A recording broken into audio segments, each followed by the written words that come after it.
Hi, my name is Dr. Linda Mercadante, and I'd like to talk to you about a subject that's very important but not very well understood: forced termination in academia. The title of this talk is I Wasn't Planning on Becoming Spiritual but Not Religious: The Human Cost of Forced Termination in Religiously Affiliated Higher Education. Now, I don't know if you know this, but there's a new Netflix series called The Chair. It spotlights many of the problems going on in higher education these days. The show does traffic in a lot of stereotypes, such as older professors falling asleep in meetings and unsophisticated students making videos that wrongly incriminate a professor. But it gets a lot of things right, such as the bottom line mentality of administrators, the way tenure barely protects professors anymore, and the using of ethnic minority professors to further white privilege. But it also shows very effectively what the increasing use of forced termination does to its targets, and that's what we're going to look at today. Well, I want to look especially at the effects of forced termination on religious faith and spirituality. I'm a theologian who specializes in narrative, and for this current project, I've interviewed over 30 professors from both Catholic and Protestant educational institutions of higher learning, that's colleges and seminaries, conservative and progressive, and I've also interviewed several experts who work with people experiencing forced termination. And what I found is startling. For many of these professors, who are often ordained in or deeply committed to the mission of the church, they have essentially, because of the trauma of forced termination, joined the ranks of the spiritual but not religious. Probably not something that you would have predicted.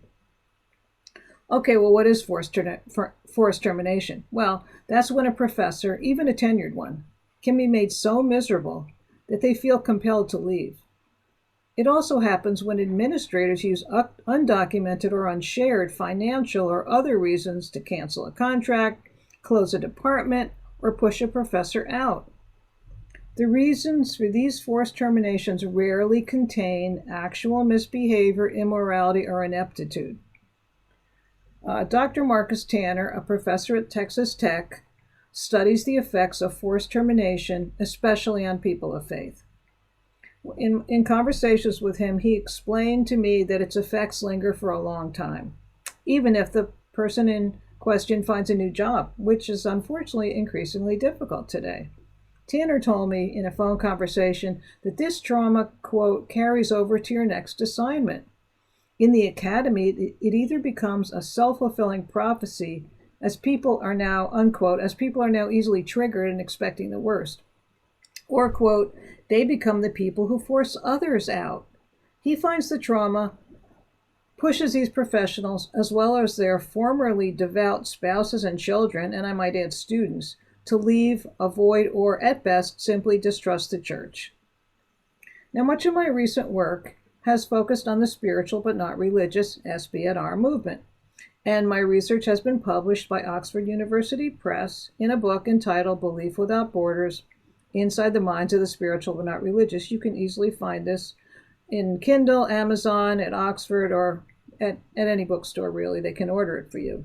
Well, in this new project that I'm talking about now, today, many interviewees, a significant number of whom are ordained ministers as well as holding doctorates, tell me that they have felt so betrayed that they refuse to be part of the church anymore. In addition, there are ripple effects as their spouses, children, and students also grow disillusioned with religion. Given that organized religion is already in deep trouble in the U.S., something which you're probably aware of, to me, it's amazing how religiously affiliated higher education is shooting itself in the foot this way.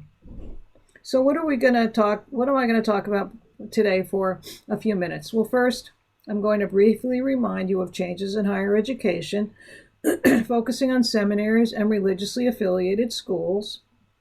Then we'll look at what forced termination is and does to people.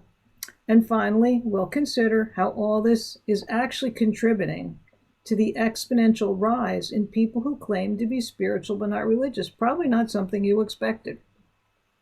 Okay, what are some of the problems in higher education? Well, the American Association of University Professors documents that this year, 2/3 of four-year institutions have no faculty involvement in budget decisions. Back in 2001, only a little more than a tenth of institutions reported this. Why is this important? Because declaring financial exigency, in other words, we're in trouble, has traditionally been used to close departments and end positions. So having no say in these budget decisions is very problematic for faculty, whose basically lives are at stake. Now, we often think of seminaries as a place of contemplation, faith-seeking, and life-changing learning, where professors, who are often ordained and always highly trained, act as mentors and guides for the whole enterprise. But unfortunately, a sharp decline in both faculty governance, which means their involvement in making decisions, and faculty positions is happening there too. The Association of Theological Schools reports that 33% of seminaries report a recent reduction of faculty, and they ironically call this right-sizing, people losing their jobs. They also report that 21% of institutions are now pushing early retirement. In addition, there has been a 13% increase in the number of contractual faculty, which means not a permanent job and definitely not tenure track. Now, all these things have been happening for a while, but the pandemic has definitely accelerated it. As you may or may not know, many seminaries are also closing. In the last few decades, at least 85 Roman Catholic seminaries have closed. And in the much smaller world of Protestant seminaries, it's equally dramatic. Most of them have been lost in the last 5 years. 9 very historic Protestant seminaries have closed. And many others have been merged, absorbed, or gone virtual. Of course, enrollments are also down in seminaries, and as of 2017, enrollments in seminaries have dropped by 25%. Again, it precedes the pandemic, but that's making it worse. Okay, I'm not going to inundate you with any more data. I just want you to know that higher education is in trouble, and the main question is, how are religiously affiliated institutions handling it? How are they treating their highly trained, hardworking, and dedicated professionals who have devoted their professional lives, and I might add, their faith lives, to this enterprise? All right. What does forced termination do to people? For the last 2 years, I've been interviewing professors who have experienced forced termination, as well as several professionals who work with them, which would be attorneys or counselors and so forth, and researchers. Now, it's helpful to spend some time hearing their own words. Before I do that, I need to explain that many of these displaced professors were made to sign non-disclosure agreements, while others are still involved in legal battles. As a result, I absolutely have to keep their identities anonymous and their schools anonymous. But here are some examples of what I've heard from my interviewees. One professor who was pushed out of an Episcopalian seminary said his therapist told him, quote, "You need to disassociate yourself from your job. You're not your job," unquote. But he said, "This counsel did not help me at all. Quote, I'm still not sure who I am anymore," unquote. For him, the work, quote, was holistic, which is why it's devastating when it goes away. I call myself a displaced professor. It is who I am. I absolutely believed that that was what I was put on earth to do. I thought it was my calling. There's an article in the October 2021 version of issue of The Atlantic, written by Ann Applebaum, that's called The New Puritans. And she has interviewed many professionals, both editors and especially professors. She says this, quote, "Isolation plus public shaming plus loss of income are severe sanctions for adults with long-term personal and psychological repercussions. And I would add, with dramatic effects on faith." Well, an ethnic minority professor I spoke with never did get tenure. She was well trained. Instead, she was brought in and pushed out of the same Roman Catholic university over and over again. At first, she loved the ethos that characterized the school. She said, quote, "It was about finding God in all things, being men and women for others. They were grounded in their identity, which included rigorous academics," unquote. But later on, her experience made her see the difference between the talk and the walk at this Catholic college. And she said, quote, all of this niceness, everyone telling me we love you, and then they let me go? She says to them, you perform, Ignatian, but I don't believe you anymore. She continued, quote, I got kicked out of the ivory tower even though I had good evaluations. In fact, on the way out, I was declared Teacher of the Year. In the end, she said, quote, I just felt like I was being erased. Another female professor at a Catholic college was even stronger in confirming these feelings. She said this, quote, I was just another line item. I was totally expendable. I wasn't treated with the Jesuit values that I had been teaching to my students all that time. These values were transgressed. It very much felt like spiritual abuse. This kind of treatment often creates lifelong trauma. Anne Applebaum, in that article I mentioned, The New Puritans, reports on something that I also heard from my interviewees. Often, unproved allegations lead to secret meetings without the person being informed or allowed to defend themselves. Applebaum warns that, quote, this leaves the accused feeling helpless and isolated, unquote. So those who are pushed out of jobs in higher ed, quote, have been handed drastic, life-altering, indefinite punishments, often without the ability to make a case in their own favor. This, the convicting and sentencing without due process or mercy, should profoundly bother Americans, and I agree with her. What's another fallout of forced termination? That's the lack of support from former colleagues. Now, Applebaum reports that many who she interviewed told of how, quote, anonymous procedures had been used by people who disliked them, felt competitive with them, or held some kind of personal or professional grudge, unquote. She adds that, quote, while most of those who lose their positions are not guilty in any legal sense, neither have they been shunned at random. Just as odd old women were once subject to accusations of witchery, so too are certain types of people now more likely to fall victim to modern mob justice, unquote. Many of the accused, she notes, were very successful. They were often full professors. They were often published authors, and they were very sociable. They were popular teachers who enjoyed chatting with staff, students, and others. They were not people who did immoral things, but people who, quote, blurred the lines between social life and institutional life.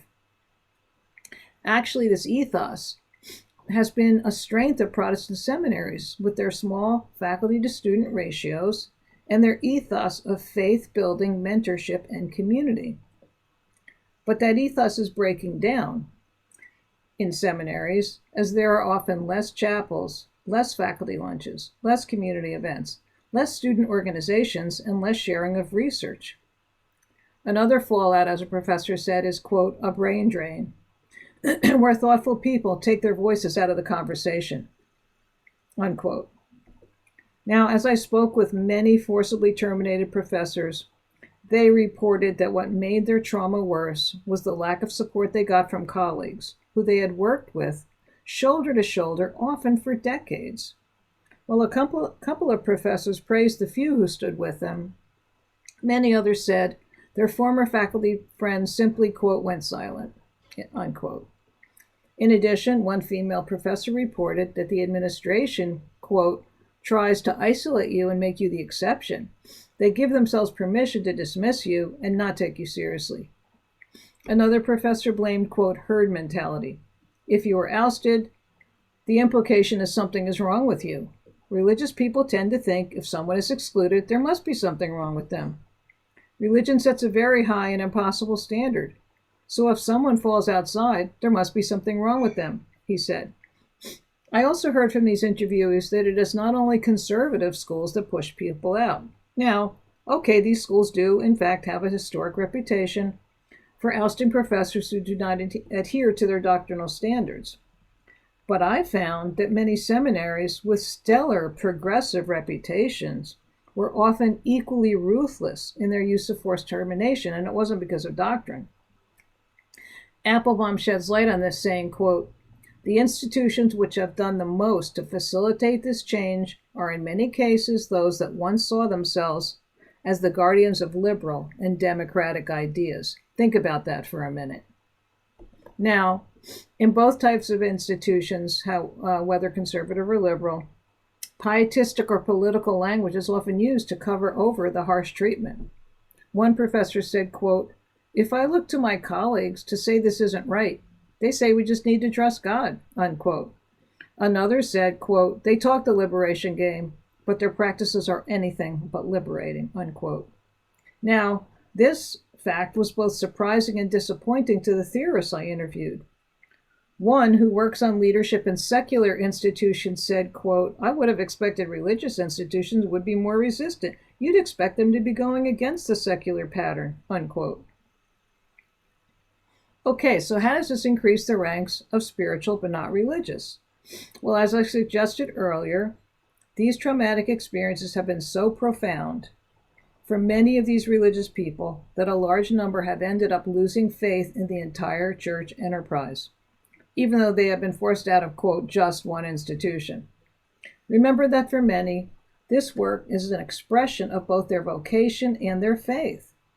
One female professor and ordained minister from a progressive Protestant school said, quote, "Almost no seminary faculty considers this just a job. For us, that position was our literal ministerial calling. I was helping to shape the future of the church.